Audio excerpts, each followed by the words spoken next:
Okay, welcome back to the channel. Probably not going to be any motorcycle related stuff in this video. I just have not had time to work in the garage at all this week. We've had a few decent days of good weather, so we've tried to spend some time outside, getting the property squared away, because we really took a hit this winter with branches down, and I still actually haven't cut my lawn back here in a little bit overgrown. So we got a new gazebo, which I'm sitting under right now, so let me show you what that looks like. So it's pretty decent. We've got to paint this deck. We're going down tomorrow to get the paint to restain this deck. I mean, not paint it. So we've got a better gazebo than we've had in past years. The covering up here seems to be pretty heavy, and it also has mosquito netting, because we get absolutely murdered out here with mosquitoes in the summertime because of the reservoir that's out back. So another thing that I've got going on is my truck's going to go in the shop.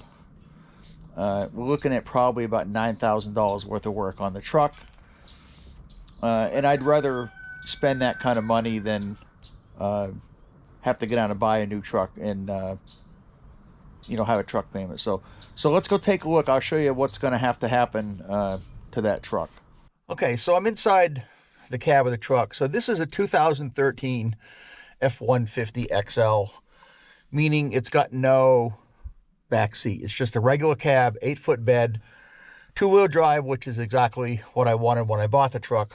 I've had a few four-wheel drive trucks, and I never used it, even in New England with snow. I think I maybe used it 3 times in the trucks that I've had. So in order to save some money when I bought this truck, I kind of got away from it. I didn't really want it. It's just an added expense if something goes wrong. So this truck here, we just hit 100,000 miles on it. And it's been in the shop maybe, let's say a month ago.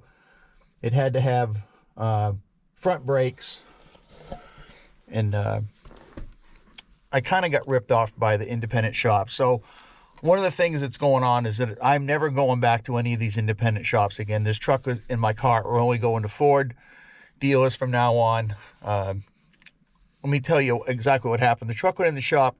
I've had this vibration in this truck for a couple of years now, and I took it to a shop that I've been going to for quite a while, and he diagnosed it originally as a center bearing on the drive shaft gone. So this was during COVID, when there was a supply chain issue. So according to the transmission shop that this independent shop sent me to, there was an 8-month wait for drive shafts. Now, on Ford, I don't know the years that it covered, but on the 150, the drive shafts don't have changeable U-joints. You can't change the U-joints on some of these trucks. Again, I don't know the years, but this particular one in 2013, you can't change the U-joints. So when they ordered the custom drive shaft, I think it was about $800 back then for a Ford drive shaft. It was about the same price for the custom drive shaft with removable U-joints if we had to have a U-joint.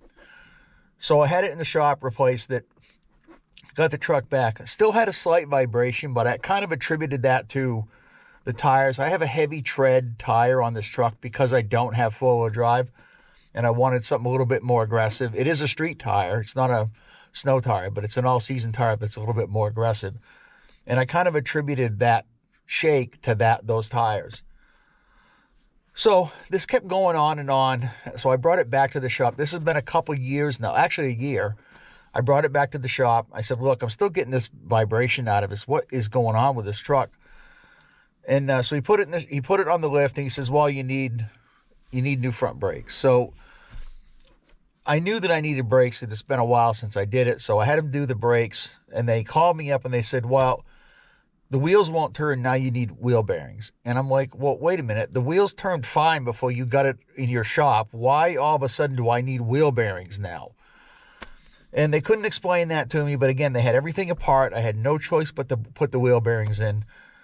And it's been a while since I actually bought wheel bearings. And I remember them being about $70 or $80 a piece. For some reason now, they're about $250 a piece just for the bearings.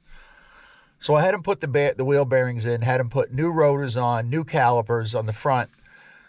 And so then they test drove it, and they still it's getting the shimmy. So now they're working on the rear brakes. They're getting the rust off the rear brakes. And finally, at the end, he said he put the stethoscope on the drive shaft and said, well, it's coming from the drive shaft. We think it's the center bearing. I'm like, well, I just had the center bearing replaced a year ago. Why is this thing going out again? So I got, and that job cost me about $4,000 to have that done. So they spent, I don't know how many hours getting rust off the rear brakes, which I never told them to do. So I told my wife, I said, from now on, we're going to Ford. We're not going to any more independent shops. I'm sick of dealing with this bullshit.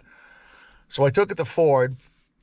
Ford said, you need new rear brakes. You need backing plates, which means they got to pull the axle out. Now, originally, when it went to that other independent shop, I wanted the rear differential fluid changed because it hadn't been changed in a while. And I wanted them to do that and the transmission fluid. So they didn't do either of those because we got hung up on the brake issue. So when it went to Ford, of course, when they pull the rear axles out, they have to drain the differential. So they did it then. And then I got an estimate on other work that has to be done. So let's take a look, and I'll show you the other work that's going to have to be done on this truck. Okay, so let me cut into this video before we go look at the truck, because I was editing this video and I realized I left out a lot of stuff. So back in November of last year, which is when I had the brakes done on that truck, I've got all the invoices here. I'm going to post these invoices so you can see. So back in November, when it went to Ford, because the independent shop, when they did the rear brakes, they actually pulled the parking brake. They took it right out of the truck and gave it to me in a box. So now in Massachusetts, you can't get a truck inspected with no parking brake. So it had to be done. So this is when it went to Ford, because they also told me that there was a transmission seal leaking. So I took it to Ford, and here's what they wrote. It says, customer states outside shop told them there's a fluid leak at the transmission. He hasn't seen any sign of a fluid leak. He hears a rotational noise, and at 50 miles an hour, there's a vibration. Please check and advise. So that's the vibration that I'm talking about. So here's the cause. Verified customer concern, output seal transmission leaking, rotational noise and vibration coming from drive shaft. Parking brake shoes missing. So here's the correction. Replace drive shaft, output seal, rear pad, rotors, and parking brake assembly, test drove vehicle, all okay. So that was $4,107 for that. The drive shaft, which I'd already had replaced in 2022, was $1,000. So now it is, and when I took it to Ford, they said in all their years of working on a truck, they've never seen two center bearings go out in a truck within a year. So my own fault for not getting underneath the truck when they told me they replaced that drive shaft at that transmission shop. For all I know, they did. It looks to me like they didn't. It looks to me like they just billed me for the $1,000 for the drive shaft. Anyway, so parts were $2,467, and labor, I don't think they did a separate thing for labor. The drive shaft alone was about $1,200. So $4,161.97. That was November. Now, the next thing was, we had March 14th. I went to a doctor's appointment. The truck started a little funky when it was starting, like the battery was going in it. And I haven't replaced the battery since I had that truck. So I got down to the doctor's appointment, which is about 35 miles away. Went in, came back out, nothing. Key turned over, didn't hear clicking, didn't hear anything. So I have roadside assistance on that truck, so I called them to tow it to the Ford dealer. Now, the roadside assistance will tow it anywhere you want for 25 miles. Mine was 35, so it cost me an extra $100 to have it towed to the Ford dealer. The same one that I bought the truck from, and the same one that's been working on it. So this little episode cost me $1,072. $300 for a starter, clean core, dirty core. Battery was $180. They said the battery was gone too, which I kind of knew. The battery was 10 years old. Usually they have a life expectancy of 5. So that wasn't an issue. So here's their diagnosis of, let's see, what does they say here? Customer states vehicle does not start, had a slow crank last time vehicle started. Verified concern, performed diagnostic, no crank, no start battery. Positive terminal corroded, attempted to jump start, no crank. Verified power and signal to start starter good. Determined starter replacement required.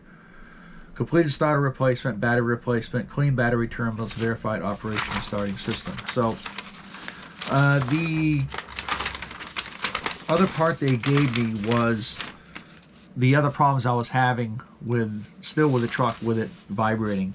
Rebalance all 4 wheels. Road force matched to vehicle force matched 1 rim and tire. Installed on 2 rear rims bent, both on rear. Possible replacement of both rear springs and shocks required. Right rear shock leaking. Complete tire balance and test drive. Verified bent wheels. Passenger side leaf spring needs to be replaced. Found rear shock starting to leak, causing the truck to not have dampening and causing the truck to excessively bounce as well. Found front lower joint starting to have play, will need to be replaced before next state inspection.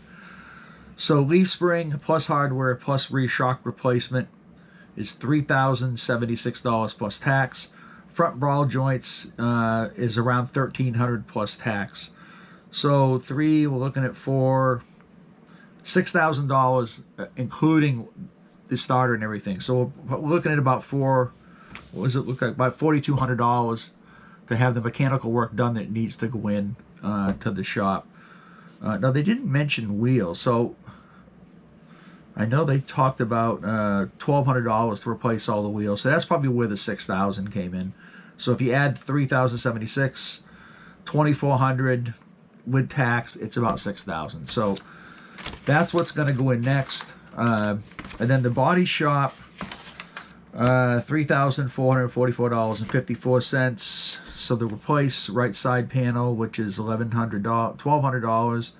Add for clear coat, upper mount molding, box assembly, storage box. So they're talking about taking out the truck bed and the toolbox. Rear bumper, they're going to do something with that. Car cover bag, I don't know what that is. Hazardous waste removal, color tint, color match.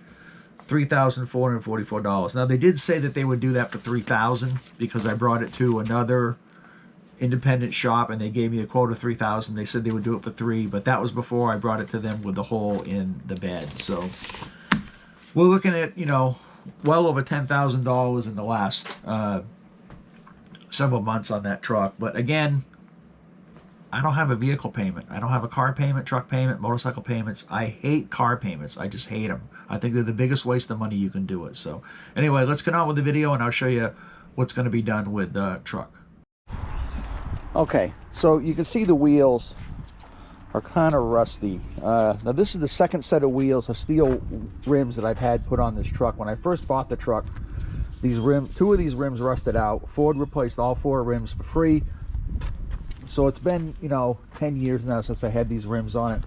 I don't want custom rims because, again, New England salt, all this other bullshit. So when they went to Ford, they said that 2 of these wheels are bent, probably because of potholes. So they're going to replace all 4 wheels. I had an issue over here where I had some rust coming through over here. Now I did take it to a body shop about 6 months ago. They told me it's going to be about $3,000. They have to replace this whole panel. They said you're going to constantly be chasing this if you try to fix it. I tried to fixing it just to get by with the summer, but it's coming right back through just like they said. So Ford said they would do this job for $3,000. It also needs new shocks and it needs new leaf springs. And it needs, I think, ball joints up front. There was something else up front it needed. But again, this alone was going to be $3,000. All the other work is $6,000. So now we're looking at another $9,000 going into this truck. And I've been trying to debate whether I want to get rid of it. I'm hesitant to do that because I just really don't want a truck payment. I would rather spend the money to get this fixed and just spend the $9,000. So it's going in the shop in a couple weeks. They tell me it's going to be, I got to fix that too, it looks like, where the clip came out. So I haven't fixed that. That clip just came out. So I took the bed out. So this is we bought a new grill, and this grill was falling apart, so it's going to the dump tomorrow. I took the bed liner out because the bed liner's never been out since I bought the truck. And I took it out when I was amazed at how great the bed is. There was a spot of rust about, maybe about as big as my fist, right over here. So I took my wire brush. I was just going to sand it, prime it, and paint it.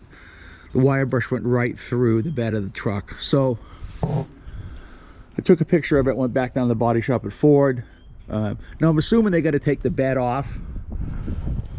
They have to take the bed off to do this side because they have to weld it from underneath. So they said it's going to be about another 3 or 4 hours worth of work. So he said they'd do it for $400 to fix that hole down there, because again, it has to be patched from underneath. You can't patch it on the top. So it looks like it's going in the shop. I think in a couple weeks it's going to go in.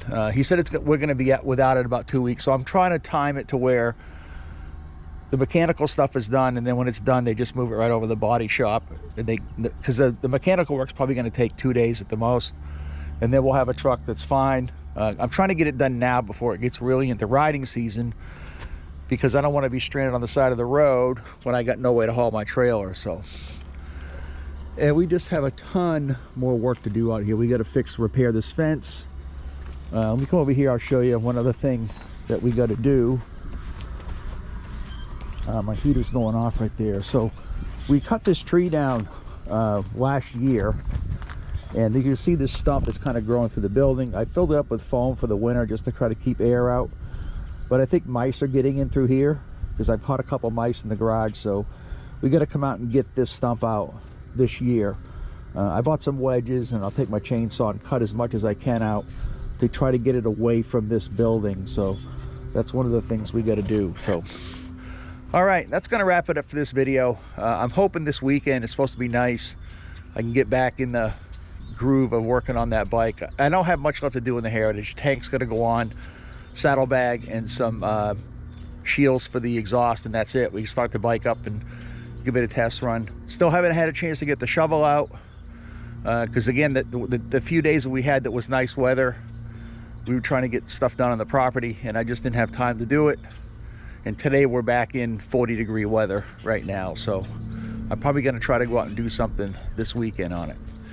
Anyway, don't forget to subscribe. Thanks for watching, and I'll see you in the next video.